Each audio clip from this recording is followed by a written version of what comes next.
So like we started flyering, so going door to door and like knocking on people's doors, giving them flyers. So we're tracking, dates when they were flyered, which areas of the neighborhood. So hopefully we'll just cover everything. And at that point, it's like Facebook, Nextdoor, Instagram. Everyone will know who Newton is. And then hopefully when someone finds him, they'll give me a call. Construction DorkCast episode 22, Chaos Ensues. In this episode, we sit down with good friends Alice Leung of Brick and Mortar Ventures and Jake Olsen of DADO and have a full-on, no-holds-barred talk about what happened to the ConTech boom we all expected, venture versus Vulture Capital, and the whole tech startup world. The Dorks even tried hard to do their part as investment matchmaker and made a few shameless requests for money from Alice. Sadly, I don't think she took them seriously, so we won't be buying Dork Island anytime soon. We hope you enjoy.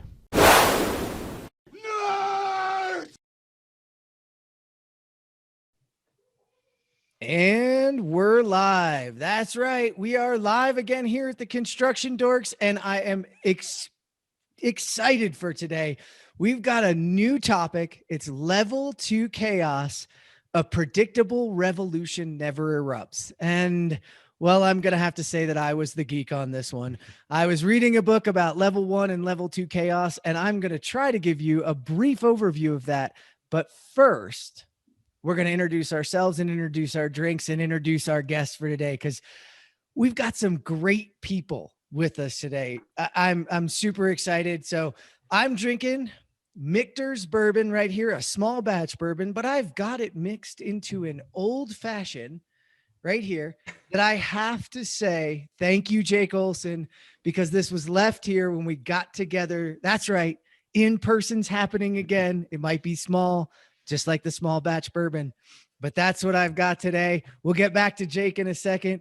Jonathan Marsh, what you got cooking today? So I just reached behind me and I have a Kushu 12. Again, thanks to Kevin Suhu for sending me this down. I helped him a little bit on his porch and he helped me a little bit on having some decent whiskey to drink. Awesome. Travis, over to you for drinks. All right. Yeah, I'm bringing back something I've had before, Whiskey Acres, but this time I got the rye. So Whiskey Acres, anyone familiar with Northern Illinois University, DeKalb? Jake, I think you're familiar with that area. It's farm crafted whiskeys, what they call it, and I also mix it into an old fashioned. I like my old fashions with a little bit of rye, get that little bit of spice in there. Trent, awesome, Trent. All right, and in honor of the topic of VC and new frontiers, I've got the Frontier Whiskey Rye of Bullet. Whoa. That's Shea Boulet to you. Shea Boulet. There you go. Shea Boulet. The fancy stuff. So it's a pretty good little run-of-the-mill rye. So you can find it on just about every shelf, and for the money, it's not too bad. No, it's a good one. It's a good Walmart brand. Yeah. If I'm on Walmart, It's my go-to rye, or one of them at least. Awesome. Well, all right. Yeah, and it's one of my favorites. You can get it on every shelf. Jake Olsen, how you doing, man? Doing all right, Jeff. Doing all right. Feels like I just saw you. I think you might have. Doing good. Yeah, I am sticking. It's like 3:00 here in California, so a little early for the old fashioned. But so I'm sticking true to my roots. I drink a lot of Coors Light. I'm about quantity over quality when I drink beers. So I got like 9 of them lined up here for the next hour. We'll be good to go. 9 of them. All right, it'll be a good show. By about 5:15, we're gonna get the real answer. That's right. We're gonna get the real answer on life's big questions from you, Jake. And Alice Leung, welcome to the show. It's great to have you with us. Tell us a little bit about where you're coming from, what you're up to, and if you're drinking anything today. Sure, yeah. So I'm Alice. I work for Brick and Mortar Ventures. We're a small team of 5 investing. A lot of people call us the construction tech VC just because a lot of our investments just tend to be, the I guess, early startups working in construction tech. But I think more broadly, we invest in the built world. So what that means is we invest in the construction process, which starts from design, pre-construction, construction, handover, commissioning, and operations and maintenance. This is across all market verticals. So when people think construction, they oftentimes think only single family residential and commercial real estate. We also invest in oil and gas, civil infrastructure, mining. So it's really the process of building stuff. So if we, colonize Mars, we're definitely investing in space construction tech or Mars construction tech, whatever, whatever tools that can help us build anything. And yeah, I guess what I'm drinking is vitamin water. I don't know if you could. Oh, do I have to put? Oh, nope, can't see. Put it right in front of your face. Put it right in front of your face. Like, you go. there it is. There you go. Works. Now stay that way the rest of the show. That's fine. You don't even see my face. And looking for our new sponsor, Coca-Cola, which owns vitamin water. Right. Well, maybe they should sponsor. It has, nothing to do. Well, they probably build a ton of stuff, but no conflicts of interest with anyone else on the show or relationships here. That is true. We are pining for Flaviar. So not to deter, but Alice, you brought up a good thing, because building ventures is a fund that invests in and brings a lot of the technology that all of us have been talking about, using, experiencing, working with. So it's really cool. And you were sort of one of the reasons behind why we did this episode. So everybody knows this is about kind of an article that came up from Greg Santoro, who is on with us. I saw him in the room there, and I had the idea about, there was all these predictions, and Greg covered it, and I'm going to let Jake and Jonathan talk a little bit about that. But to give you an idea on the geek out of the day for me on level 1 chaos versus level 2 chaos, I'm not going to try and take us down the rabbit hole, but level 1 chaos is pretty easy. That's like the weather, right? We can build as much Doppler radar, as many things as we want to build, as many things to predict it, and the weather's still going to happen the way the weather was going to happen. And by the way, I think construction technologists are better at predicting the world than meteorologists. So I'd say we're doing a little better in our world, but hey, that's just me. And a level 2 chaos theory is something that the prediction itself can have an impact on the outcome of the event. So if you think about like market forces, and you're thinking about trying to, create the greatest AI model ever around the market value of a barrel of oil tomorrow being $100, and today it's $80. So you're going to want to invest. The minute you run that and then start investing, you change the price of that barrel, and that barrel becomes $100 that day. So literally how you react to the chaos itself inflects and infers on the chaos. And this has a huge impact in how we're looking at construction technology. That was a freaking mouthful. If I got it wrong, talk to my producer. Jonathan, take it from there, because it was your idea. It was Alice who we wanted to bring on, and Jake, and this all came together. So hopefully I did a good job of that. No, you did a great job. So what you're basically saying is it's like Schrodinger's investment.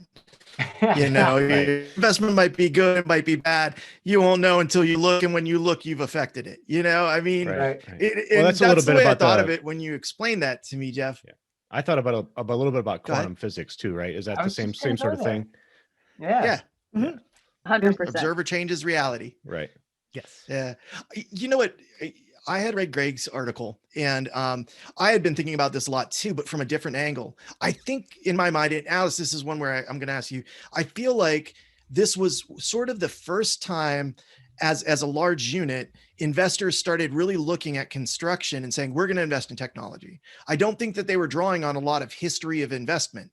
Mm-hmm. So I felt after reading Greg's article, like they had to try something brand new that they didn't know about, they didn't know how to predict, and had thought the best, and it didn't quite work out the way they planned. And I'm gonna tap you first, Jake, to talk a little bit about Greg's article and about sort of being in that, because you're right in the middle of it, right? You're looking at all the contractors and going, why am I not scaling the way I thought I would scale? And I really don't think it's the products at all. Just so you guys know my opinion, mm-hmm. I think it's actually the contractor. I think we're a weird environment, a very weird environment for you guys to try to work in. But I would love to hear some of the reasons you think, after reading Greg's article about why that boom didn't happen. And for anybody that doesn't know, Greg wrote a beautiful article that basically talked about how many people expected a boom and how that never really happened, and drew some conclusions based on the data about how that all came together. Before I let you go, Jake, everybody, it's in the chat if you want to use it for later and take a read. It was a great read. So We'll post it in the much show appreciate notes it. as well. Yeah. Really good read. Sorry to jump in there, Jake. So talk a little bit about it, man. Yeah, for those of you who don't know, Greg Santoro is my co-founder here at DADO, and we're a construction tech startup. So to your point, we're kind of in the middle of this. And I think there's a couple key parts of this article that I love. And one of them is this: I think it's easy to look at other industries that have gone through digitization and how quick that can scale and how fast digital solutions can catch fire and scale and say, oh, construction's next. I mean, that's it. It's, I will throw up if anybody tries to show me this McKinsey graph about. I would too. Yeah. I should have made that my background. Right. Yeah, I thought about burning it. I have a Kismet shirt. graph. I don't know. Brett Young and I made shirts about. Yeah, I got a shirt. Yeah, but the reality is, and those of you who are really close to it know this, that we're in an industry that's super fragmented, and all of the kind of the market dynamics that drive digitization in other industries, the scalability, how quick you can find virality, it just doesn't apply when you've got local jurisdictions and different building codes, and I got to deal with seismic over here, and I got to deal with fire and wind over here. I mean, I can't just do one prefab design and ship it everywhere. I can't just do one architectural cladding and assume that's going to work for hurricanes in Miami and then snow in Denver. I mean, so not only do we have disparate geographical conditions that force us to really have to compartmentalize our building, like you can't just, doesn't scale. That the fact that we are such a spread out and such unique, the industries or the companies who play in this industry are also completely broken up, right? I mean, here in the Bay Area, there's contractors that do work in San Francisco. They don't do work in Oakland because they don't have the I mean, that's 5 miles away. Alice, you know this. Like, they can't because they don't have the relationships and the building department and the codes and everything's different. So there just isn't this inherent digital virality that I think other industries have got to benefit from. So, if you create the best restaurant review app or the best way to order a taxi online or whatever, boom, scale, virality. And I think, in 2013 and 14, when other companies were seeing that like hockey stick, everybody said, okay, where's next? Where's next? And construction tech kind of started picking up, especially after the 2008, 9, 10 boom. Mm-hmm. I always call that really the birth of real BIM. And, BIM has been born like 20 times in the last. But I think that in my life, the 2010, 11 is when BIM became real, because all of a sudden schedules slowed down and we had money. We had to be really efficient and we had time to plan things. So we started using BIM at the MEP level, especially. So people saw that. They saw the digitization, they saw the tools, and they said, okay, construction's next. We just saw Uber, we saw Airbnb, we saw this, construction's next. And I think Alice, you can speak to this piece, but I think the investment trends kind of followed that. And the money started pouring into, we don't want to miss out. And we kind of forgot about the fact that at the end of the day, we need user adoption. And all the virality metrics that you can apply from other industries like Airbnb or whatever, you can't just pull those over and say, if this works for Webcore in San Francisco, clearly Clark or Mortensen or somebody else is going to pick that up. This will just start scaling and everybody's going to talk to each other. It doesn't work that way in construction. It's a very slow, and this is, Greg's article was very good. It's a slow, steady improvement, and we're going to continue to have that. But I think in the midst, you're going to see a lot of flash in the pan startups that come and go because they're not ready for that long kind of. You have to have patient capital and a patient team that can ride out that slow growth. It's not hockey. You need customer influence in every region, right, Jake? Right. I mean, it doesn't work like the rest of the world where you said Coca-Cola earlier or whatever. It's like, well, Coca-Cola did it. Well, that proves it to everybody in that realm, right? Anyone who makes beverages or whatever now knows that works. Right. But in construction, you need a customer. Your proof of concept in San Francisco doesn't sell it to Travis in Chicago, right?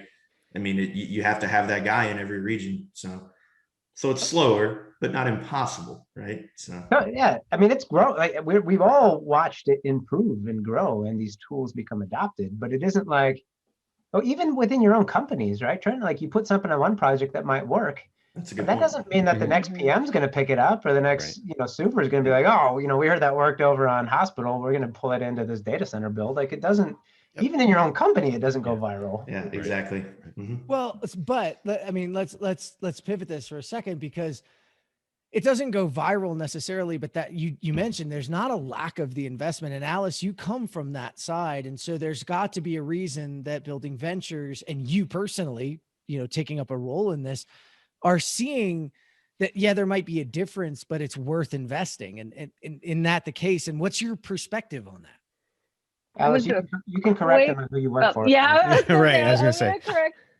I'm with Brick and Mortar Ventures. Brick and Mortar Ventures. Why did I'm but sorry. we love the Building Ventures. Sorry. We are co-investors, so like we actually need more investors in this space. So we work with everyone. Like we work with them, Shadow, Builders VC, everyone. But just to clarify, Brick and Mortar Ventures, started by Darren Bechtel. And I think it may be worth telling a little bit of the story behind why we exist. Definitely. But first, Jake, you articulated that like so beautifully. I'm going to like take that clip and send it to other investors that don't know anything about construction. It's like, hey, this is why our space is hard. And you can't just, and I hate make sure you bashing on highlight Katerra. the patient part. I think that's a big thing. Yeah. And I hate bashing on Katerra because like, in a sense, they brought a lot of really good eyeballs on construction tech, but they are not a construction technology company. They're not a technology company. They were kind of just a acquisition machine that just bought up a ton of people in the supply chain, trying to force them all together in a very short amount of time. And I think that's the challenge with them. But they brought a lot of eyeballs in the space. So I would say, when you look at the expected hockey stick for construction tech investment, I think Katerra kind of skewed it and made it seem like there was a lot more money coming into the space because they raised like hundreds of millions of dollars from SoftBank, and that in itself is like whole other conversation. We work in Katerra. We'll table that for the next time. Next podcast. The next podcast. But so I say like it's worth talking a little bit about kind of the founding story behind Brick and Mortar, because I feel like we kind of grew up alongside construction tech, and even personally in my career.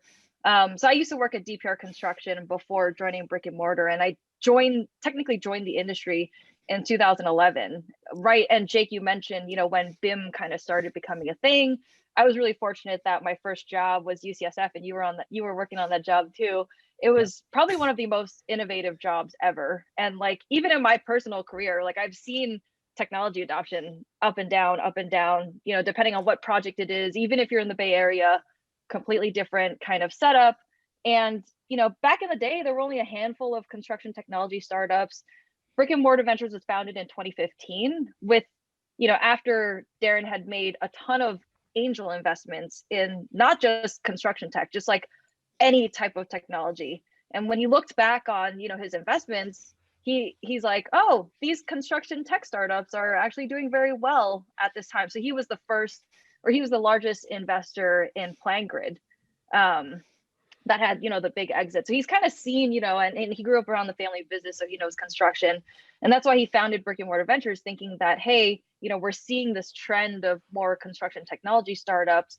We want to help put money into that space. And the best way to do it, because construction is so nuanced compared to so many other industries, it's not just, fintech or consumer tech.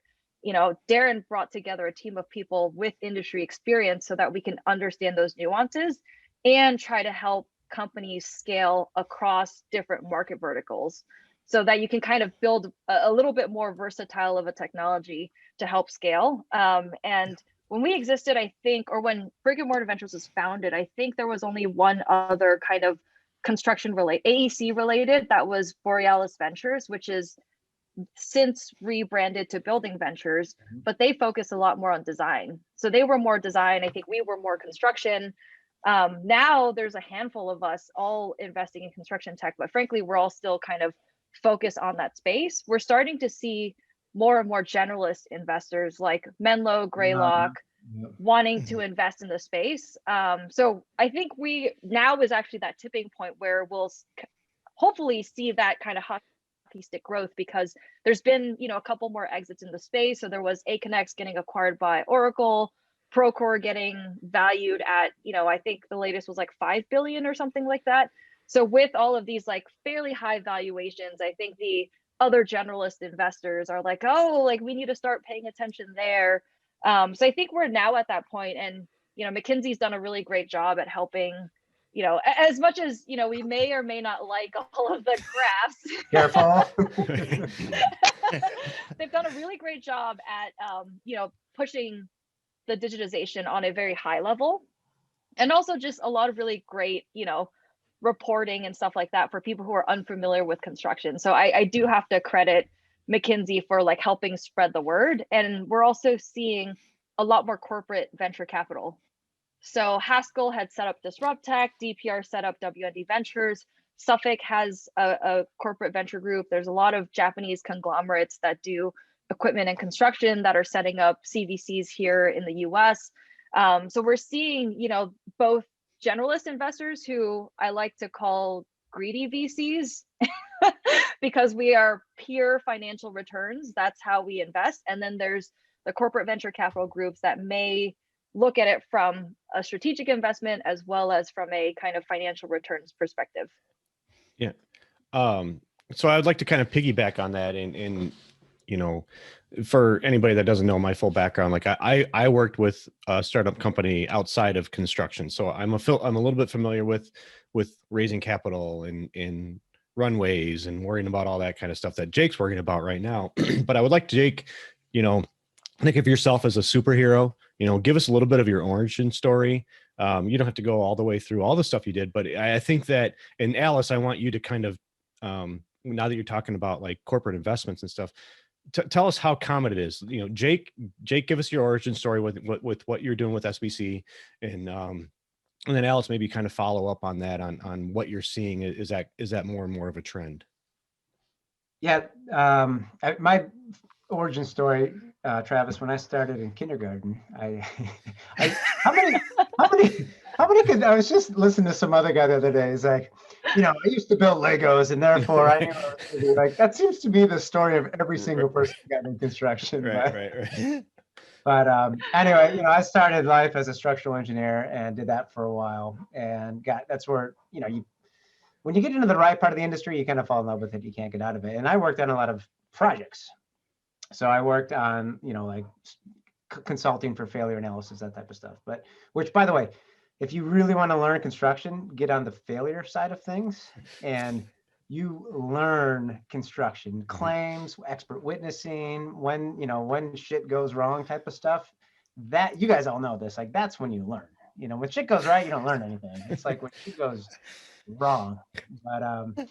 But our origin story at DADO started really as an experiment or a research project. And I'm going to explain why I think patient capital is really important in this space. But, you know, this was pretty unique. So 20 years I'm doing construction, all types of stuff, structural. I got into software early on, fastener design.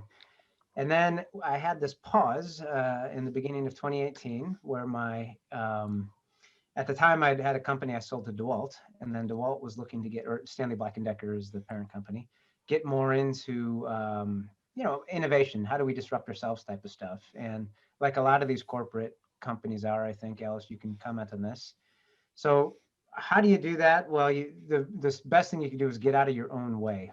And that's really hard to do because big corporations know everything, right? But they actually were very restrained, and they hired a company down in Redwood City, Bay Area, and said, here's a couple people that are fairly innovative, and then one knucklehead, Jake, we're going to throw in there as well, and take these people, and we want you to run a kind of a research experiment, and we're going to give you 3 months, and we'll fund this, and no, you know, we're not going to tell you what to build. We're not going to, and this, I think, was the brilliance of the whole system. You know, go in there without a product, without an idea, but go in there with simply a research mindset. And we did. We spent, almost 4 months just researching, and Greg was with me. That's where he's got such deep insights on this as well. But, we went and we'd sit with a foreman and not say, hey, what do you think about this cool BIM tool or this scheduling app and all this and that? We'd say, what keeps you up at night? What's your day look like? What are the biggest challenges you have to meet your deadlines or get your job done? Or why are you having trouble? And man, I'll tell you guys, this blew my mind just from, when you really listen to that feedback. And they're not asking for BIM automation. They're not asking for a better VR experience. I mean, that's where we really, I think, got grounded in what's really going on in construction. And, you guys have heard me talk about this before, but we have this layer of construction tech, which is flashy and sexy, and we could sell it to the owner. And then you just peel back the onion a little bit and you get to what's really going on, which is kind of this digital overload, people who can't keep up with all the new technology, a workforce who's not ready for VR classes. Like, can you just tell me where these freaking sleeves go in here before we pour concrete this afternoon? Like simple questions like that, those are $100,000 questions if you don't get them right. And, you can put all the lasers in the world, you're not going to solve that. Just, did the structural column move or not? Yes or no? So we got to the end of this incubation, this 4 months, and then we spun out DADO as a separate company. And, the way this was set up, Stanley Black & Decker was the first investor, and they were able to basically invest in have some, patient capital for us to get this thing off the ground and continue to research that. But I mean, what other startups really have a dedicated 4 months and a team to go out and really ask find the, don't be a nail or a hammer looking for a nail. Make sure you understand, what's the nail, what needs to get fixed before you start building the product. And I think that's what we did right. We've done a lot of stuff wrong as well, but I think that founding of how we spun the company out and that partnership with corporate venture worked really well to get us off the ground and get us to where we're at today. I don't know where I know there's, challenges from a VC side of dealing with corporate venture, but, from my side, it was a very good founding story. Alice. So, yeah, I want to spin that to Alice's take because that's Jake's origin story, but you guys are looking, Alice, for particular things in the, not necessarily just in the origin story. And I think if I understand brick and mortar correctly, you're looking at both technology and people as part of that process. What does it look to you guys as you're looking for maybe those that didn't come out of that type of incubator? Yeah. So I think, we talk to a lot of founders who are not from construction. And one of the things we ask is, have you ever been on a job site? Hands down, you could be the smartest computer vision person in the world, or you could be the, best beer shotgun person in the world. Like, if you've never been on a job site before, no way in hell, we're not giving you money. Like, you need to be, yeah. You gotta know, who you are building the technology for, and also the environment, frankly. Jake, you mentioned there's all this, cool, flashy stuff. And when I was at DPR, I fell for all the cool, flashy stuff, right? VR headset, let me find some use cases, laser scan, point cloud data, let me try to, that was me. I was like, oh, give me all this stuff. But, at the end of the day, there's only a very, very small sliver of construction that is going to be like that. Frankly, a lot of people out there still using pen and paper and Excel spreadsheets. Yep. I think that's something that, this audience, I was unaware of that until I joined Brick and Mortar and started, talking to these startups who are basically just building very simple tools because literally the person is using paper to track stuff. Right. So I think construction, we're still kind of, there where we're transitioning from paper. We're still transitioning from paper and Excel to some type of database today. And when it comes to investing in stuff like that, that's why it's so key for anyone building technology for the space is to understand hey, a lot of the times you're going from, literally nothing to a database. And a lot of the times you're building for an environment where there is no Wi-Fi out there. Like if you need continuous cellular service, like that is not going to work. Like that is a big no-no. Like there is no GPS, there's no Wi-Fi. There's also a shit ton of equipment moving around all the time. Right. So if you're some type of, laser or whatever type of sensor that like gets skewed once, like a tractor drives by, like no, that's not going to work.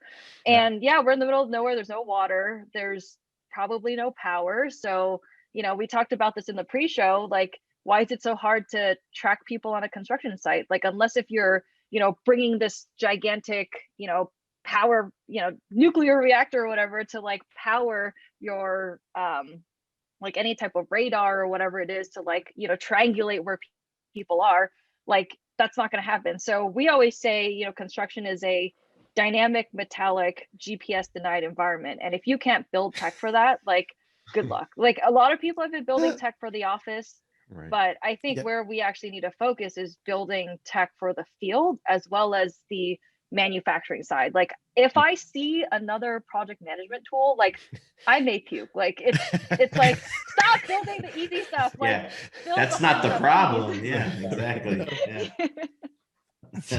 Yeah. To follow it, to give the ConTech crew a shout out. I mean, you bring it up, Alice. Like the only other industry I can think of that works in worse conditions is the military, right? I mean, it's Trent and I can attest to that. Like I've been on job sites that had worse connectivity than I did when I was in the Army.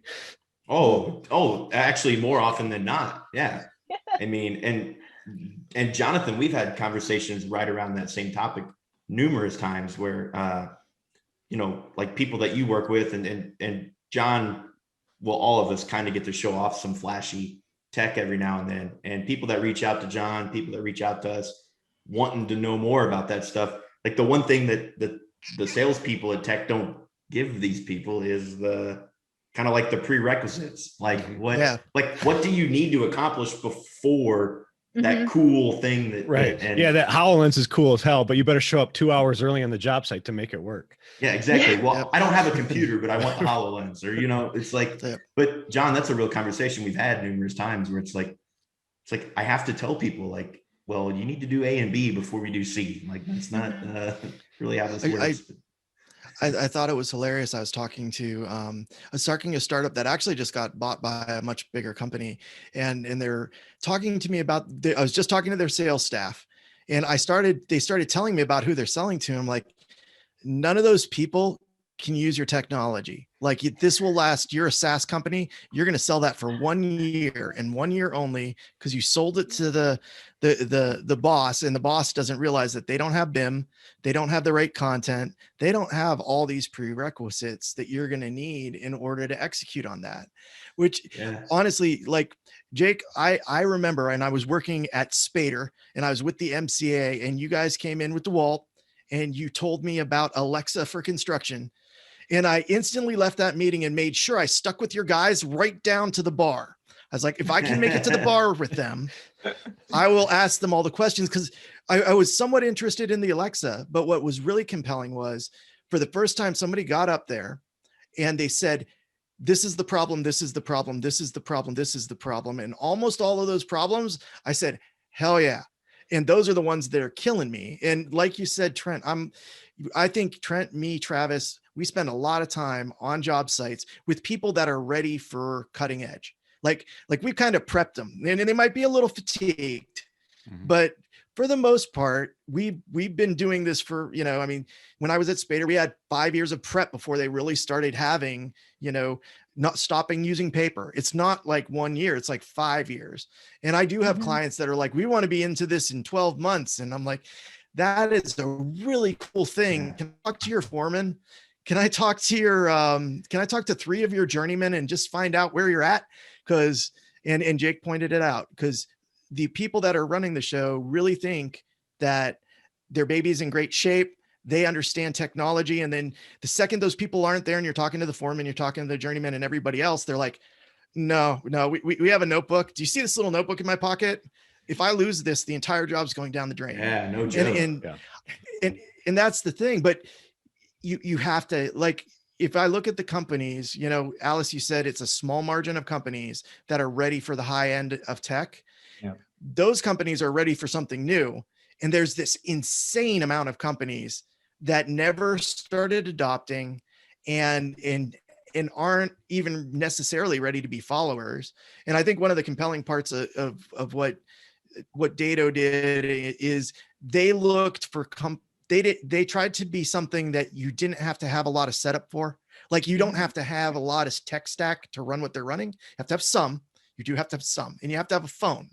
But it's not as bad. Where some of the stuff that I find most compelling and most fun, and I really want to see next week, you have to have BIM, you have to have reality capture, you have to have, you have to have all those things running. So I think it makes it really hard.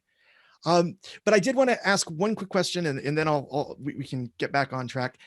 So do you two think if it takes construction a long time to get to move, to show value in the investment, to get involved with products, I wonder if you think it takes us a long time to pivot off of them too? Because I can tell you, I go to a lot of contractors that are using AutoCAD MEP from 2018, and I will not be able to pry that out of their hands with all the money and technology in the world. So I feel like if you have, they're doing pretty good if they're on 2018. That's actually probably above average. Right. Kudos to them. That's the problem. That's as bad as it is. Cutting edge. No. That's probably the top of the curve, not the, yeah. No, but do you think, I mean, you talked about having, sort of patient capital. Do you think that after showing that patience, the payoff is that we don't pivot that fast? And that we stick with things, or do you think that you're just teaching us how to pivot faster? I want to know, here's the problem I see in this. So I'll keep this short. I've got right now customers that are literally, I mean, most of their work is pen and paper, and big contractors, big trade contractors. And the reason why it's so hard to change, Jonathan, is they're making money. Yeah. And like, who am I to go in there and say, hey, you better look out, you're going to go out of business, or like, oh, you got to digitize, like, oh, if you're not doing BIM, like these guys right here in the Bay Area, I won't name any names, but there's a huge mechanical contractor here that is one of the most backward shops you'll ever meet. And they win a ton of work and they make money. And whoever, the owners are, got their ski boats and cabins in Tahoe. And it's like, dude, why? Like, what are they going to listen to? Jake trying to tell them like, hey, the future's coming, watch out? Or their accountant saying, hey, we just had record profits last quarter. Like, all right, that's why I think is the reason why. I'm sorry, but they have a valid point. They have boats and trucks, and they could have islands and yachts, and we step over dollars to pick up fucking pennies. We 2% profit margin sucks. Yeah, 2% profit margin still. We talk about razor thin margins, but we put ourselves in those razor thin margins. And we step. But okay, Alice, you're shaking your head like you get this, and it just has to frustrate the hell out of you because that's your ROI, right? That's a return on your investments in the companies. They think that margin is a constant. Using of it are stepping over pennies or dollars to pick up pennies. Yeah, so I think this is where we get a little controversial. Okay, us good. So you look at software companies, right? They could be up to 90% gross margins. Like that is awesome. Yeah. Construction companies like contract like GC's 2 to 6% maybe. Yep. MEP subs 10 to 20ish maybe. I don't know. Just rule of thumb, right? All right. Depends on what side of the line. I'd still be doing it. You going above the line or bottom of the line? That's the question where the money is. We'll go buy a boat. The question is how do we get our margins up? How do we get our margins up? And like honestly, I'm like, you know what? Maybe the big guys are too hard to save. Like if you look at and I draw this, like DPR, my last company, like I love them to death. Awesome company, great culture. They were founded 30 years ago. And when they were founded, they used the latest technology of that time. Cool. Like I'm thinking, some of these large companies who cannot reinvent themselves, like we just need new companies. Like I think that's the big challenge with construction is because we are a services based industry. Like you can't just do everything with technology. Like you have the relationships that you need. Construction is all based on relationships.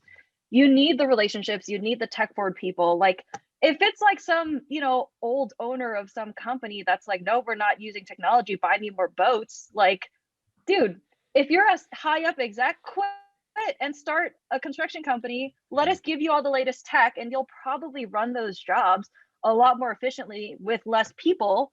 And you can increase your margins like so much more and outcompete. I mean, like, I'm saying this like it's really easy. I know it's really hard because it's really hard to start a construction company. But like, if it was my world and I had money to seed these companies, it's like, okay, let's just, restart a brand new generation of construction contractors with the latest tech today. And I can guarantee you the young people are going to join you because, people talk about, construction labor shortage, but that's because we're doing things with pen and paper. No one graduating from college today or no one graduating from trade school wants to go work at a company that uses pen and paper. Like, I don't know. I'm like, power to the young people. And there are old people that, are very tech savvy and are very awesome. like a lot of old people that I worked with were super supportive, right? Old cranky superintendents that are like, oh my God, this iPad is awesome. Like there are those too, but I don't know. That's my controversial or my hot take for this. Hey, I'm in. You got me motivated. Yeah, I was my question I'm then. hyper. Let's go start one. Exactly. I heard Alice is putting in the seed capital, and the 5 of us are saying, That's hey, what let's I go. Let's heard. run a construction. Yes. Well, and to my point, like I think the 6 of us here, like, so what I keep hearing more and more lately is obviously we're a very risk adverse industry, right? In for good reason, like safety, people getting hurt, buildings, that part we need to really focus on. But it's also bled into the way we run our businesses. And in the chat, I put in this book that I keep referring to by Salim Ismail, who did the X Prize and stuff with Elon about exponential organizations. So is that, Alice, to your point, is that kind of why you're touting these new companies, right? New companies are willing to take risks that old companies are not. That's what I'm hearing. I don't really guess I really have a question. That was more my comment is like, I think that's where it all comes from, because change is risk. You don't know how that change is going to go out. You don't know how that technology is going to go out, but hell, I know that I can make 2% if I keep using pen and paper. Yeah. Small companies can pivot a lot faster. So that's why, startups are awesome. Like they can change course, 10 times and then find, the best way to do something and then get that exponential growth. So like smaller companies, yeah, and I definitely think that applies the same to construction. That's a great point in the chat, Trent. Sorry. I agree. Like, do people see this as a problem? Like we're all saying like increase your margins, but do the owners think they need to increase their margins? I'm not convinced they do. I don't think they don't think they can. They think that's where the industry is. The industry, that is the margin you get as a mechanical or electrical or whatever you are. That's what you get, and that's what you work with. That's what they think, honestly. I mean, it's crazy too, because this was a while ago at an event in Las Vegas, and I gave a speech, and then I was talking to a husband and wife that run a very small construction company in South Carolina, and it was really funny because they walked up and they're like, "We know you're a consultant. We know you have a lot of technology. We have the stack that we want. And by the way, we make a 50% margin on what we do. And we're, like $5 million company. We put away 2.5 ourselves every year. Nice. And we're not going to change. We're staying right where we are. And we see a runway till our retirements. We'll pass it to our kids. Yep. We'll change our technology to continue to keep that margin, but that's the margin we're at. And please don't tell anybody else here that we're doing that. And I was like, right. Oh, please, come on. I'm like, I can't name you. I know, but it can be done though. Right. And they're like, how many hundreds of millions of dollars do a typical GC have to run to get that same profit? Oh my gosh. Yeah. It's crazy. Yeah. Mm-hmm. It's nuts. Okay. But I'm going to pivot us because I have a deep question that you two brought up. Both Alice and Jake have alluded to this. And for me, as somebody who comes from outside the industry, but also like Travis has had an experience of the venture capital process and the way it works and acquisitions, et cetera. So, and I know we've got a lot of people listening that are in the tech space too. So at this next phase of growth, Alice, you alluded to this before. There are very different reasons behind venture capitalists. And, we in the tech industry like to refer to venture capitalism versus vulture capitalism. And I really want to talk about how that investment in that maturation process and taking money, it's not just about the capital. It's about the organization as a whole, its vision and its and what its focus is. So I know it might be tough for you, Jake, but Alice, you probably work with a lot of teams that are going through that process. And how do you manage that? And if there's anybody listening, how do you talk to them about the differences in what they're looking for in their investment in your company? Yeah, I mean, I don't want this to be a sales pitch for brick and mortar, but hey, don't you guys want to work with us? No, that's fine. No, I mean, so I think, and we've had portfolio companies who have raised from the wrong types of investors. And, when it comes down to it, it's like, when you think of and I'm sure, Jake, you've felt this where, you're running out of money. Life is really, really hard. I have so much respect for entrepreneurs. It's like, I don't even know if I'd be able to do it myself. Like, these people are basically giving their lives to this company. And there are a lot of really, really challenging times where it's like, I'm running out of money next week. Like, what do I do? How do I pay my employees? Right. Like, there are really, really, and this is probably for other construction businesses, like anyone who's running a business, like you've probably felt this before in your life. And it's like, when you're raising money from VCs, like you have to think, if I am in that situation, will they be there for support? Right. And I think that is, the big kudos. And this is mostly for Darren because he's been in this game for the longest. And he's worked a lot with our portfolio companies where it's like really challenging times. He and the team is able to be there to support, in the deepest, darkest hours of these people's lives. And we know of other investors who it's like, well, too bad. Like, you deal with it. You're the CEO or you're the entrepreneur. So, when you are, and this is like, probably the worst case scenario, right, that you can think of. But, aside from that, of course, it's like making sure that the investors that you're allowing, like as an entrepreneur, you should think of it like you are allowing these investors to invest in the space, especially if you're in construction tech, because this is such a hot market right now. Like, there's so much private capital. Like, people are literally throwing money all over the place. Like, there are so many startups in construction tech that I'm like, how did they get funding? Like, I don't understand. Like, please help me. Right. But like, just saying, there's a lot of money when you're taking money from these investors. Like, they may even guide you in the wrong direction if they don't know anything about construction. So definitely, that's a great point. I think Jeff, you alluded to it with our background. Like, I don't think people in the tech side realize how much of a leadership role or a guidance role that VC takes on. And once they make it, I mean, it's not, you have angel investors, you have silent investors, but for the most part, like you're also buying a service when you take their money. Yeah, that's how you should think of it. Like, you are allowing these people to invest in you. Mm-hmm. Yeah. So Alice, I was going to ask you this, like, is that good or bad for you that this space is heating up? Does like rising tide lifts all the boats, or the noise becomes so much that your signal kind of gets drowned out? I think overall it's good because, like, even if there are, 3 companies doing the same thing, like, I am a believer in competition. Like, I think that, as people compete, their product is only going to be better, and it's better for the industry overall.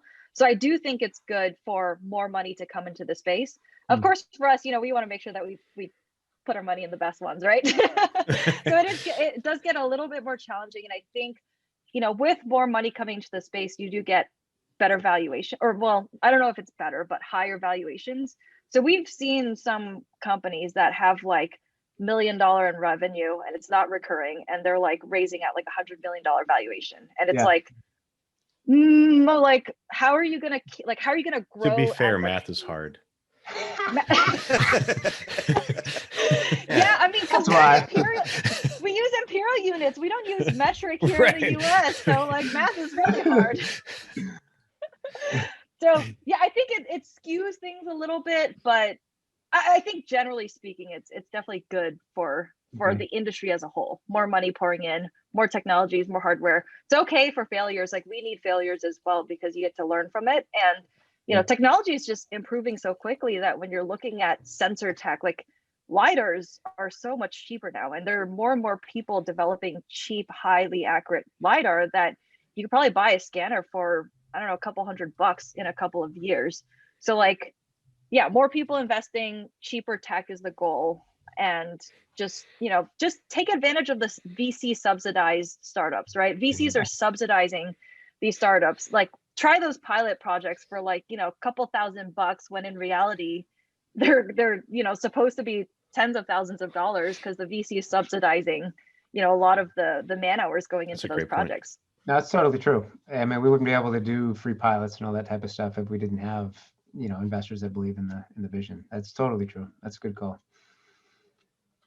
I feel like we're maybe playing like matchmaker here, huh, Jake? What's you guys? Yeah, look at that. Either all right, Alice Bachelor number one, make your pitch. yeah. So that's what we're looking for, Alice. Now, what were we talking? $100 million. The brick and mortar team loves Jake.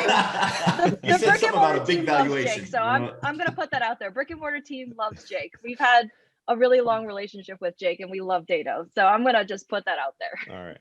It's been a long relationship. I wanted to, Alice, both you and I worked in Asia. I didn't realize that. I was just trolling you before this show. I didn't realize you worked in Asia as well. But I started a company in China a long time ago. But I had there's this quote we used to say in China, which I think is like perfect for this space. So, an American flies over to China and stays for a weekend, and they go home and they write a book about everything about China. Here's how it works. Here's everything. You might have heard this before, Alice, when you worked over there. Somebody flies over and they stay for a week and they write a paper about here's how everything works. Here's how it works. They come over, they stay for a month, and they write a paragraph. Here's how things work in China. And if they stay for a year, they know better to say anything about China.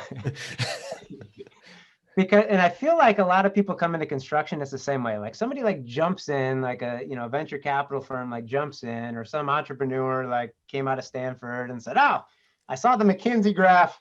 This is here's how it's gonna work. We are a couple of lasers, and I'm gonna write a book about construction." And then you have to find the people, both the investors and I think the entrepreneurs that have been there for a year, and they know better than to say anything. They got to go and like do the hard work and ask their customers. But I feel like that's a little bit the the noise that I imagine is hard for you to weed through, because there's so many people that have written the book about construction right now and they don't know what to do. I think that's the Dunning-Kruger curve though, right? That's I'm an expert after 2 days. Oh crap, I'm not an expert. Oh, crap, I suck. And then I actually just dealt with a client who had some great technology started and really had all those things, and they hit the spot where it's going to be painful. And by the way, if you're out there investing in technology and you don't think it's going to be painful for your contractor, wow, are you wrong? It's going to be like super freaking painful for a bit. And they were starting, what happens in the Dunning-Kruger curve for people that don't know? When you get that tech, you're like, it can do anything. I can do anything with this tech. And then you're with it for a week and you're like, well, crap, it doesn't do anything. And you get depressed. And then slowly you build back up to like normal. I will tell you, with every single contractor I've worked with, barring a few, and I'll say Bensky doesn't work this way, so he gets an extra point. Bob gets a point today. They have a tough time with the bottom of that curve. They get the technology. They think it's going to be awesome. They're all psyched. They start using it. When they hit the bottom of that curve, which is really learning how to actually use the technology, they bail. And that's what's killing us, is that bail at the bottom. And I think everybody, you remember when we did COVID and you remember COVID? Everybody remember COVID, and we're trying to flatten the curve. I feel like in technology, we're trying to flatten the other curve. We're trying to flatten the Dunning-Kruger curve. That's a great point. So that's a great. People don't hit so far. I like that, John. That is great. Yeah. Flattening. I'm going to do a presentation in the MCA Tech here in a couple of weeks about kind of basically when to get off the horse, because I think to Alice's point, like into what you're alluding to is like there needs to be patience on both ends. Like it's not going to happen overnight. I don't really actually like Elon Musk. I'll probably get hate mail for that. But he did an interview, and I was watching the interview, and they said, what's the biggest thing you think that has helped you up till now? And it was when he was young, and he goes, pain threshold. He says, I have a really, really good pain threshold. And I feel like that's what contractors need, is we need to help them with their pain threshold, because there is this assumption that things are going to go well and they don't.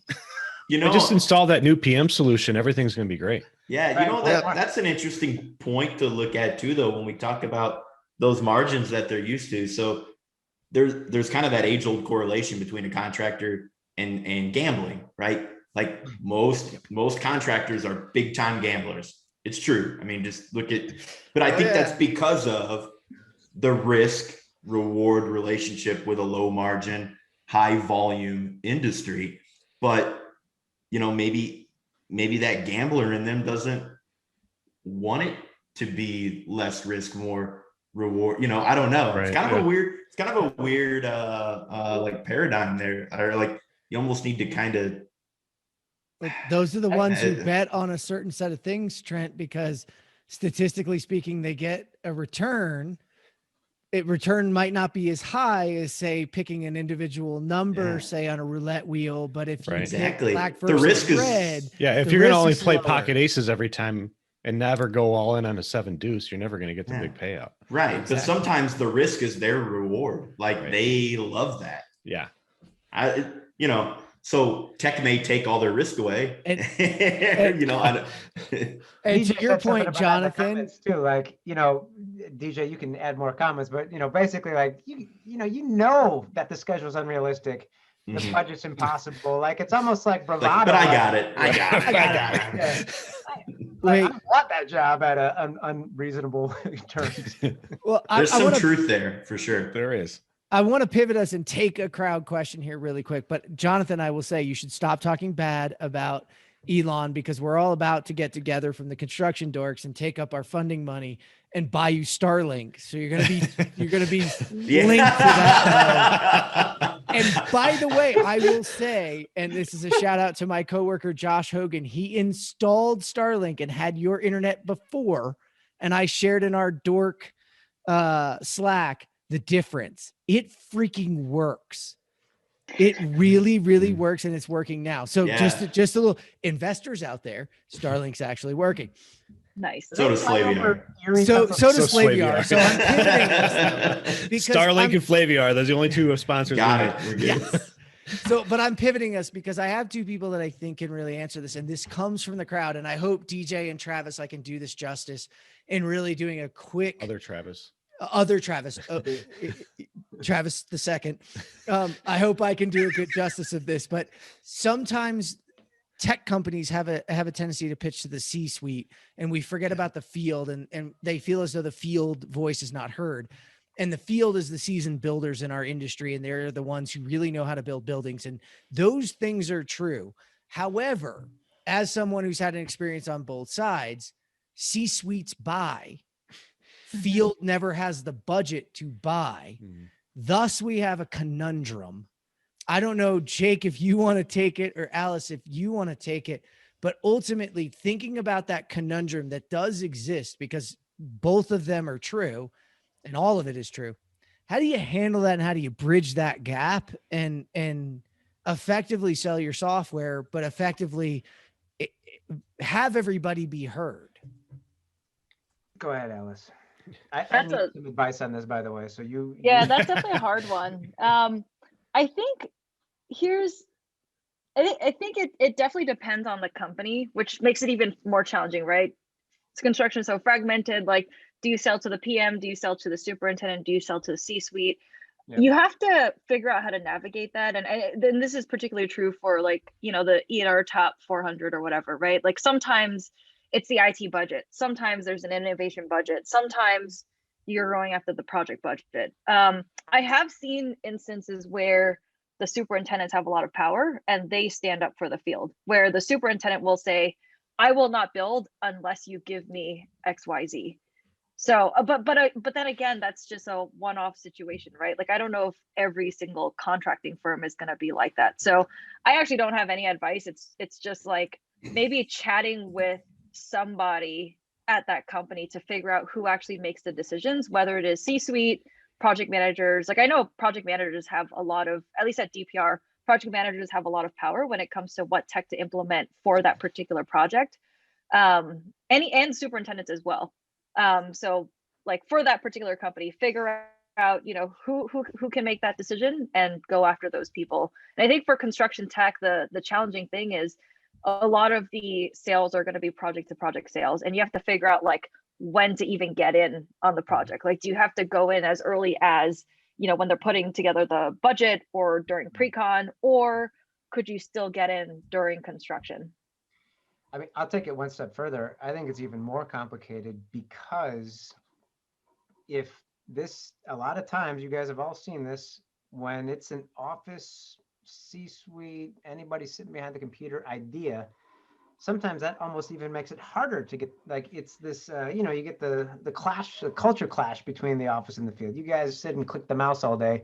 So if you kind of approach the company the wrong way, you can even make it even more challenging to get into the field because, those idiots in the office want us to, you know, enter another piece of data into another stupid app. Like you almost, but if, you know, a lot of times if you don't go through the office, there's no way it's going to get paid for. And so I think it's not only just finding the stakeholders, but actually understanding the culture between their people are hanging pipe and the guys drawing pipe. And that hopefully Alice and Jake, people in your position don't underestimate the Trents and the me's of the world too, that like once we believe in a solution, like we become salesmen internally, right? Mm-hmm. And to your point, like it's project to project, team to team, constantly trying to resell the vision.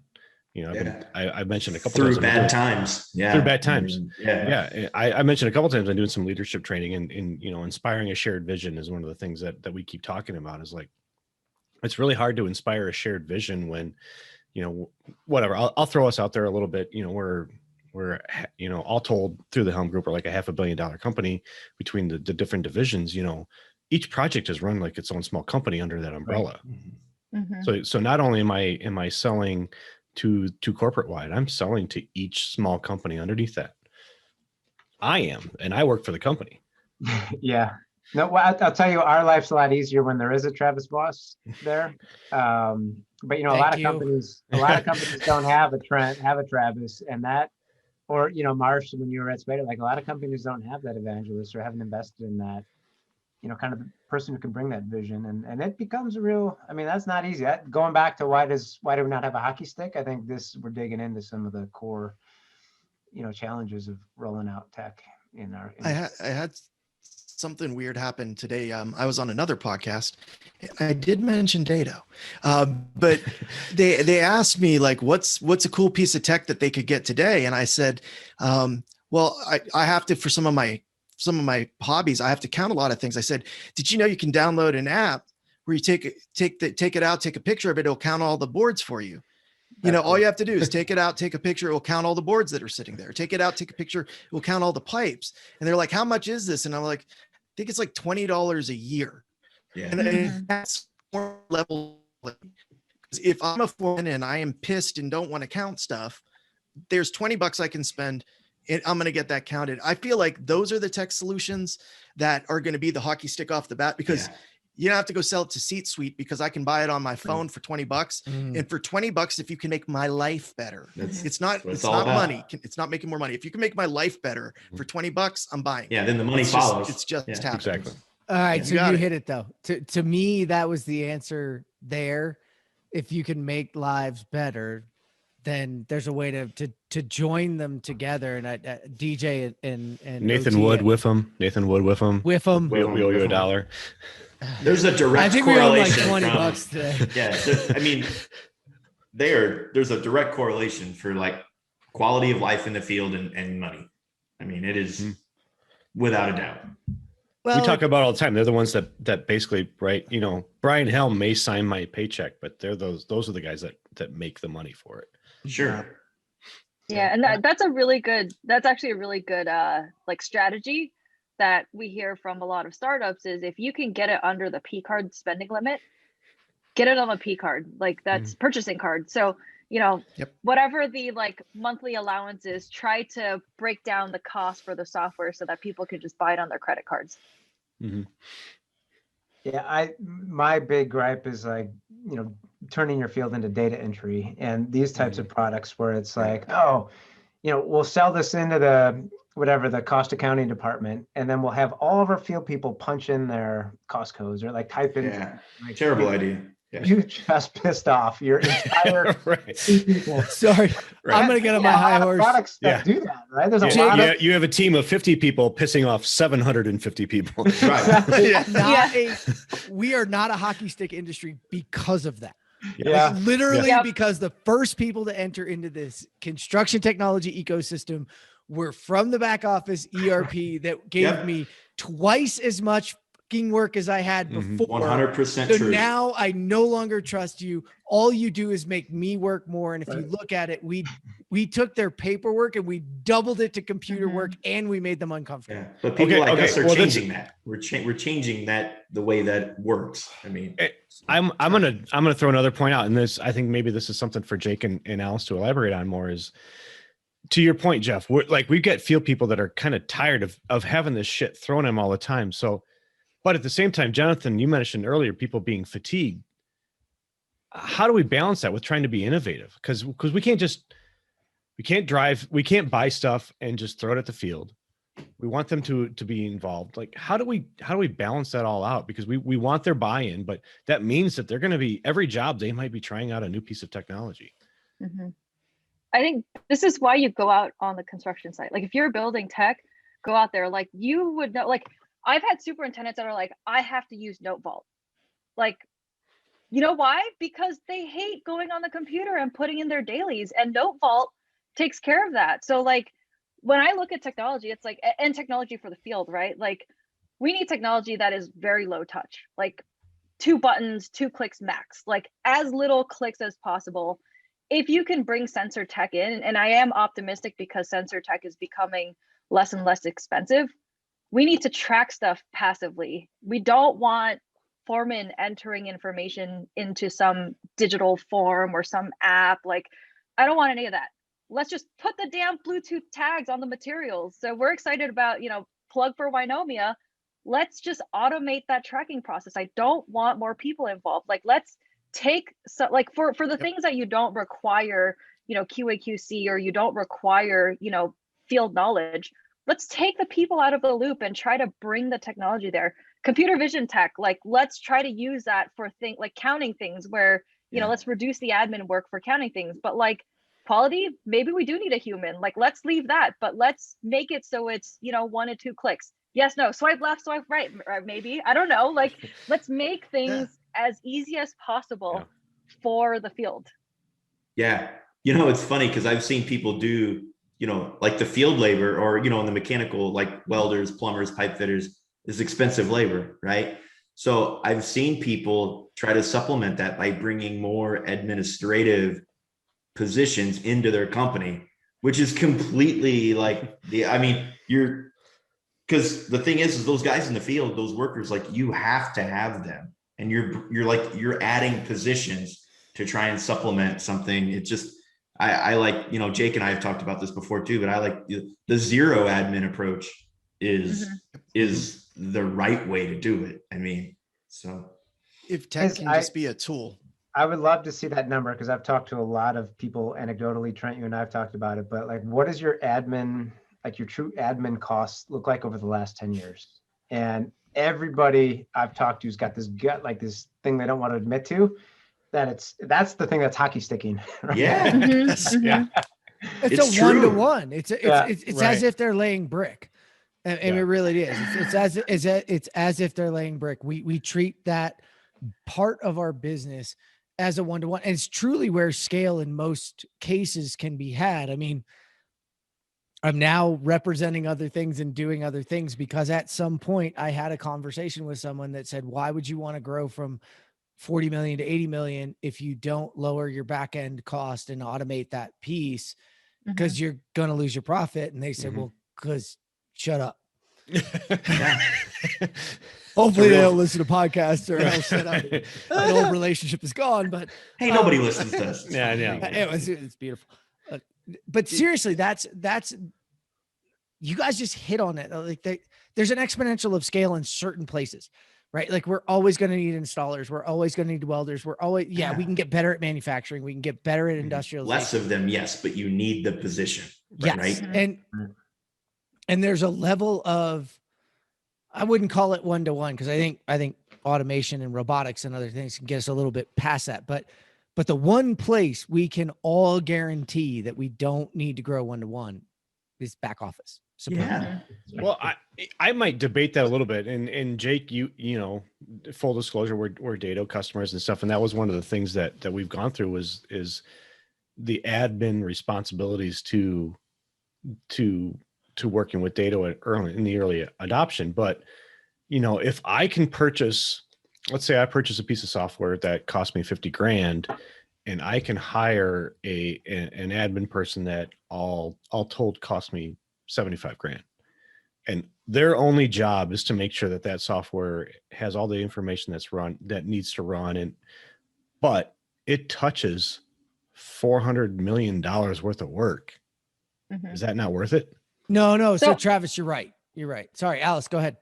I would say that is the company's just under budget. Like they didn't budget for the job properly to begin with. Like I don't think we are adding, like there are so many understaffed jobs that like I don't think you're I don't want to step on you, but I think that in Jonathan and Trent maybe back me up a little, but we are as an industry, anything that adds to overhead is a bad thing. Yep. Yeah. So that's the way they look at it. Yes. Right. Yeah. Let me alter this a little bit, Travis, to maybe have you think, because maybe I was on my high horse for a second. No, that never happened. I love a debate too. So let's because the administration, you're right. Actually, the administration of the software and the new technology is a new position and a new cost. What I'm talking about, and when I'm thinking about admin cost, I'm thinking about payroll, AR, AP, people who are literally taking paper, putting it into a system, making that pay. So as you grow 5 more journeymen, you grow another payroll person. Yeah. And 10 that's more what journeymen, was 2 more. So that's what I was focusing on. And it's funny because like, hey, you know, this is debate, but also listening I actually was articulating a different part because maybe we're adding a little bit of burden in a different place. But I think to Alice, to your point, in my rebuttal is not even a real rebuttal. I completely agree with you, but in the contractor's mind, we're back to the old risk mindset. It doesn't matter. It's still an overhead cost. It's still, but Alice, you mentioned this, right? But it spreads out over how much? Because guess what? My margin will never go up, right? That's the mentality. So the more my payroll burden is, my margin is doing this. I can never get above this. That's you have to realize the mentality you're dealing with. I mean, that is they don't think you can spend to get more a lot of times. I won't say everyone, but I guess I'm looking at this more from a per project cost, right? So like for one project, say, you know, you're supposed to have a document manager, document control man, like you're supposed to have a doc control person. You're supposed to have a project engineer, project manager, blah, blah, blah, right? But it's probably, they are so understaffed that they are not able to get the information out in the field. So I think it's like these projects are just understaffed because people want their margins, right? Like they're like, oh no, you only get 2 PEs, you only get blah, blah, blah. Right. We're asking for 16 VDC people, but we'll give you 4. Exactly. And that's why, you know, that's the whole thing with this whole industry. It's like, you know, we were understaffed to begin with, and now like we need technology because we're understaffed, but it's the chicken and the horse or the chicken and the egg thing where it's like, but you need to I like chicken and the horse better. Can we get that? Like we should coin that. # chicken and horse. How much of that vitamin water you been drinking? I don't know. It tastes different over here.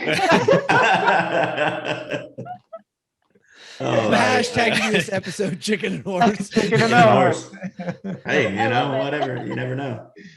It's a really good point, though. I mean, well, I think that was one of the pluses when BIM started, and I don't know if you guys, I think that Trent and Travis, you can agree.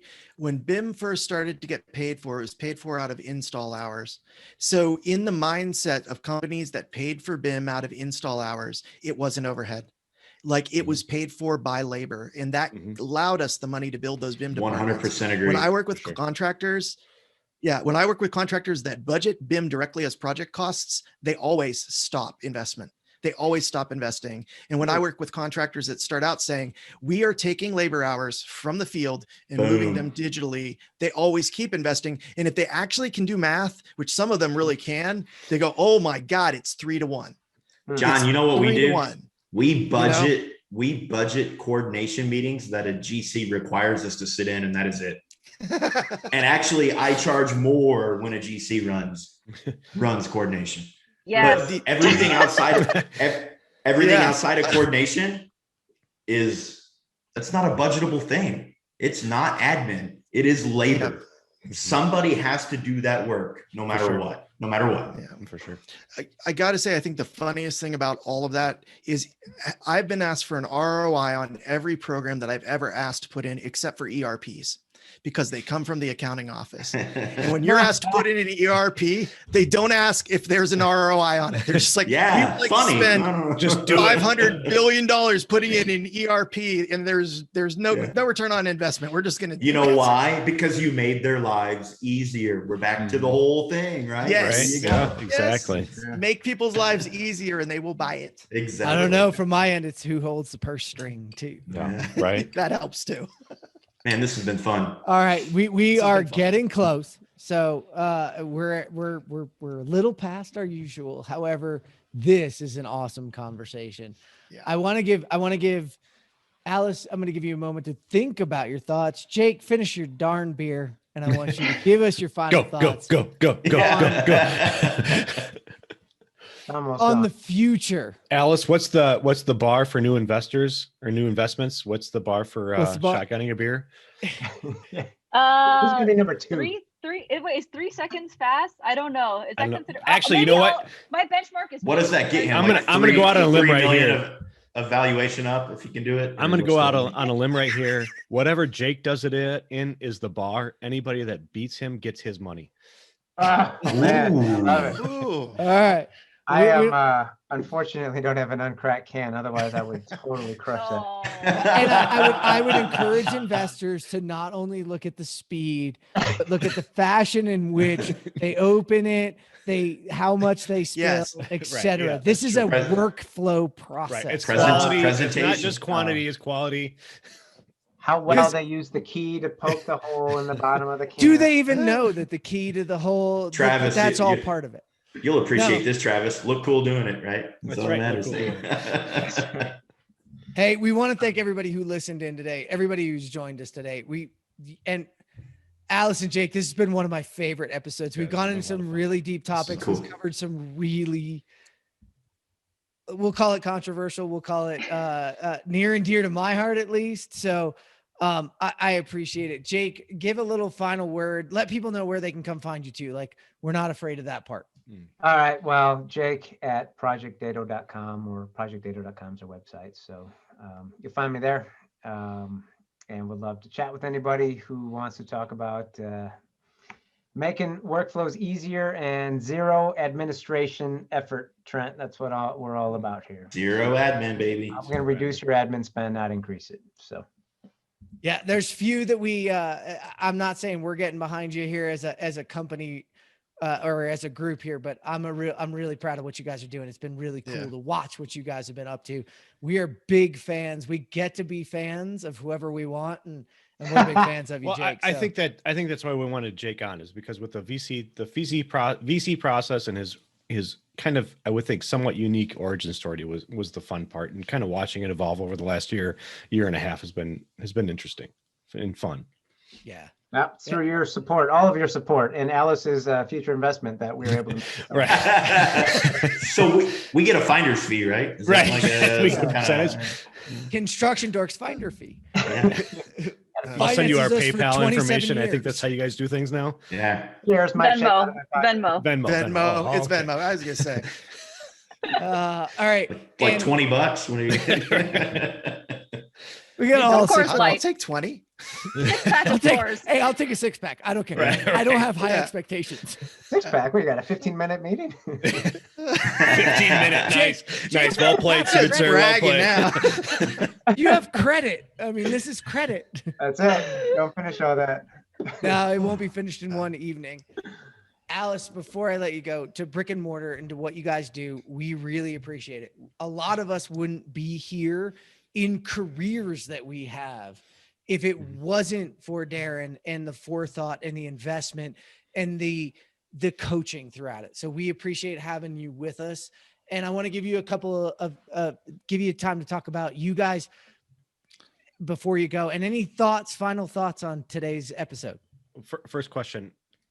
How do I get $1 million?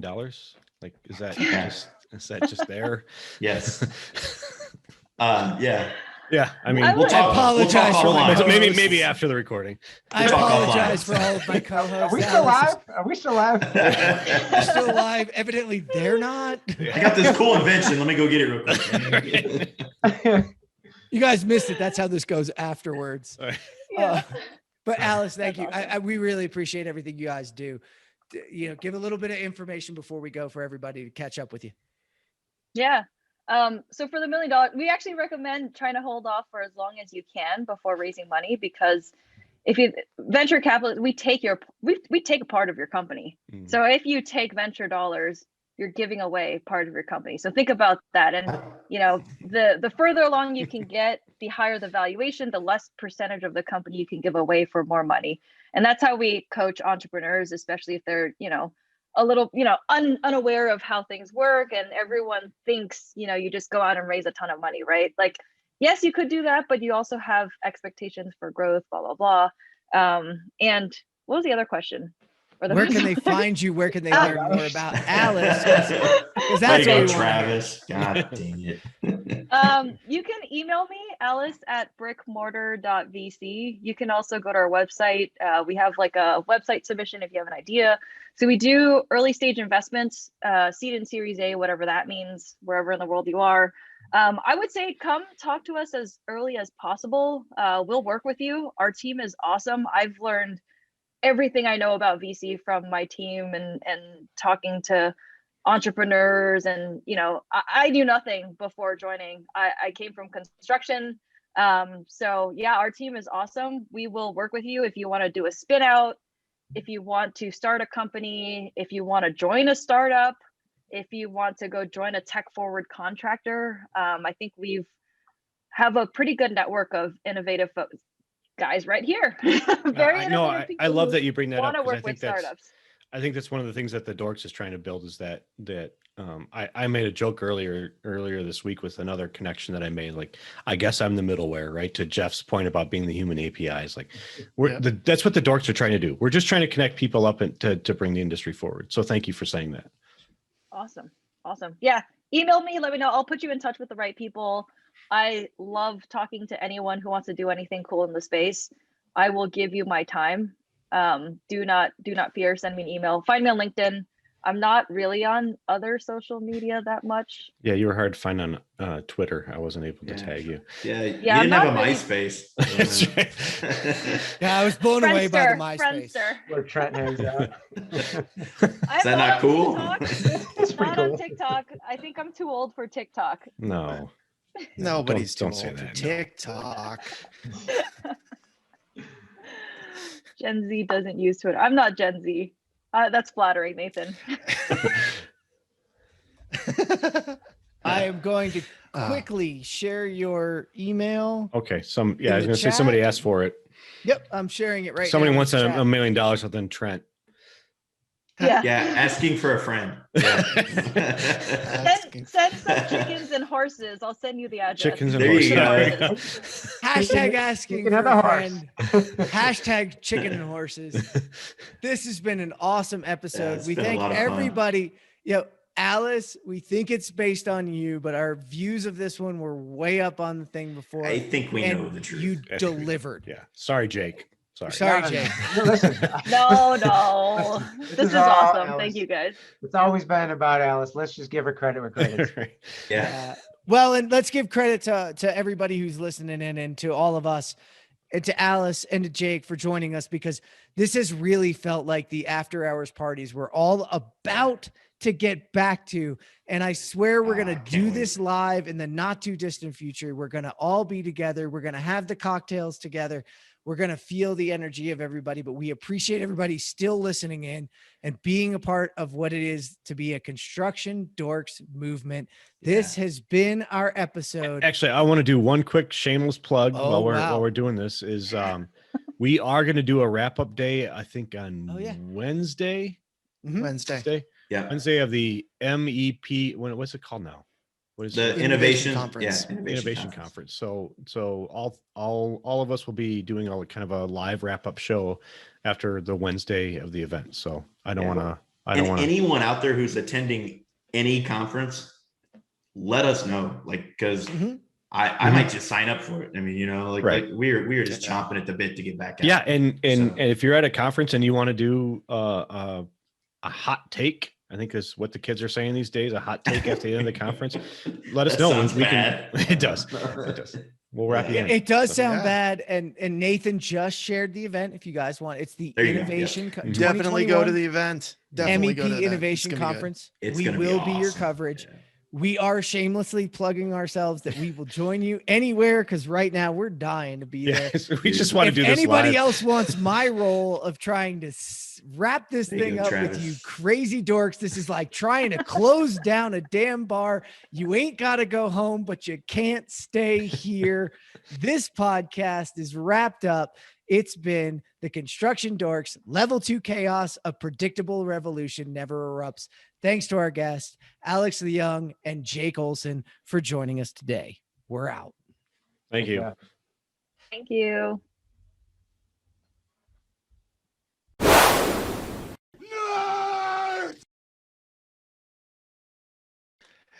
Do you like, what did you do for a map that was so, Jeff, can you just pop it up on the screen, man? I can What'd you pop do? it up. Or pop it up on the screen. Yeah. What did you do? All right.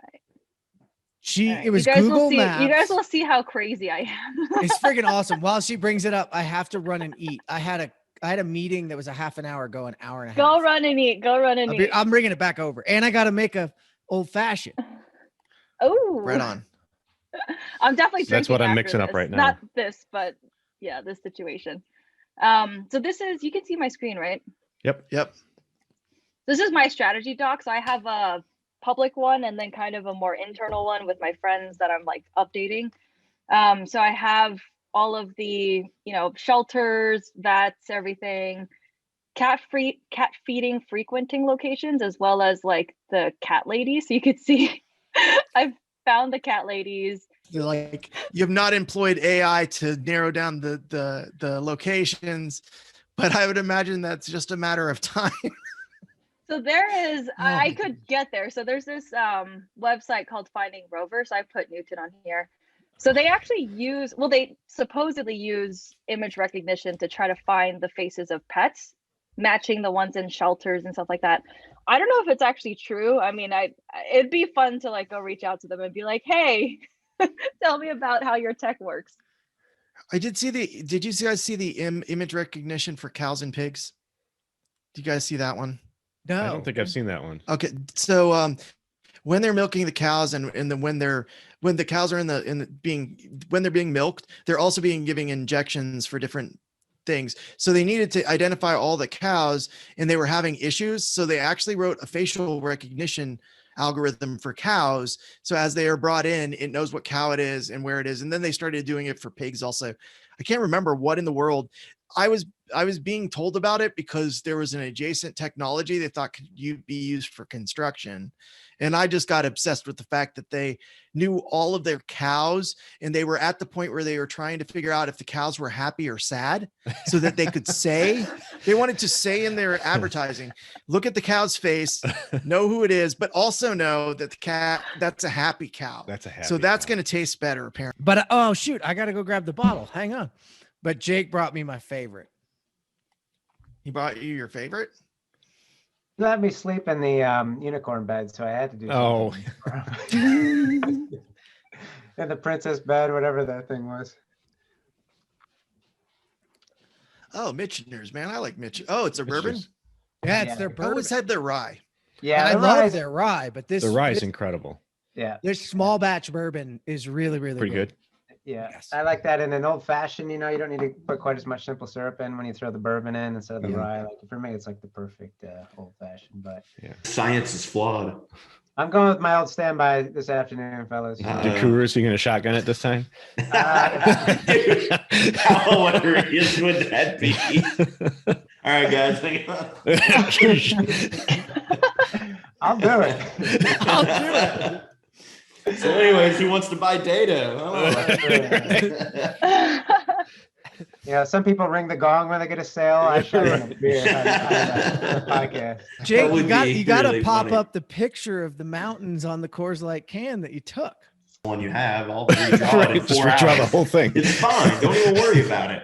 Nice. No, but like Nice. then it will That's be awesome, better. Jake. There it It will is. be better. Oh Jesus, That's good, right? That yeah. is it's good. perfect. Can you Coors Light, move Light in beer. front of your face and then like Yeah. yeah. Yeah. That is great. This is all part of the podcast, right? Right. Yeah. Right. Oh, definitely. Yeah. Yeah. This is getting edited in. Yes. It's going to be interesting to see what the live audience is. So you guys know, typically one of those doodlies gets like, 900 views if I'm that late with it. Yours got like 2,500 views. That's all And Alice. typically we get like All registered of like, what is it? Like 20 people and we got like 50 people. No, we get 8 and we know 4 of them really well, and the other 4 we pretty much know. Yeah. And one of that's, over Alice, 44. that's all you. And one of I- them's Jake. So Right. it's like that. No, And- I think it's Jake. It's all your customers. That's- What'd you say? There's 8? No, there's not that. Hey, Alice. Right. Okay, so we accounted for 3. What a bunch of jerks. Man, Well, 2 of the told you, customers are already on the unsponsored show. podcast. I told you we're just gonna razz you until you shotgun that bad boy. Yeah. I brought number 2. If things go well, that could be Nice. world's best dad. You don't get that from just sipping your beers. You got a shotgun. That's to do it. right. You got to earn that. Yeah, I think so. So no new deals for a while then. We're still making new deals. Are we watching one right now? Can we just sit back? I was gonna say, wait, what's going on here? I'm gonna be I'm in the market. I'm not saying it got weird, but But Yes, all right, we got 2 minutes to live. Alice, got invest in this. how many CEOs do you invest in that shotgun beers? Yeah, right. Any. Probably more than you realize. Yeah, probably. Yeah. Yeah. Actually, that would be a super fun thing to do in our next, like when the world opens up and we can all get together again. Could you see? oh yeah. Right. We'll do Right. this live, and it's like I really like your presentation. Your charts Yeah. and graphs look great. Here's a beer. Show me what you do. I'm gonna You time see- it too. Do a time it. You need to time it. Who's ever threw it first without spilling? I just imagine Jake like on Shark Tank, and he just points to Mark Cuban, and he's like, "Cubes, it's for you, man." Yeah. All right, let's do No, it. We got it. see, I'm saying like Alice See, is I sounding like know- she's shotgunned a beer or 2 in her life. I'm really bad at it. introduce yourself. We do ask that you drop colors at the door, so to speak. This isn't a sales. Nobody sponsors us. Nobody gets a win. That doesn't mean you don't talk about where you're from and your background and et cetera, et cetera. Those are all things that are a part of you. We don't care. We really don't. It's just not, it's not that. It's not a sales pitch, but especially like Alice, with your background, it would be helpful for some of our people to kind of understand what a What it venture is. capital you do. What is it you would say you would do Yeah. here? You know? What it is, what You say mean it I is, should you do this? Yes. No, you definitely do that. That's your should be yes. Tigers eat their young. There you Oh go. man, I think this explains, the whole construction tech situation All pretty right. well. Perfect. I A think good it's old fashioned probably dumpster fire. Yeah. A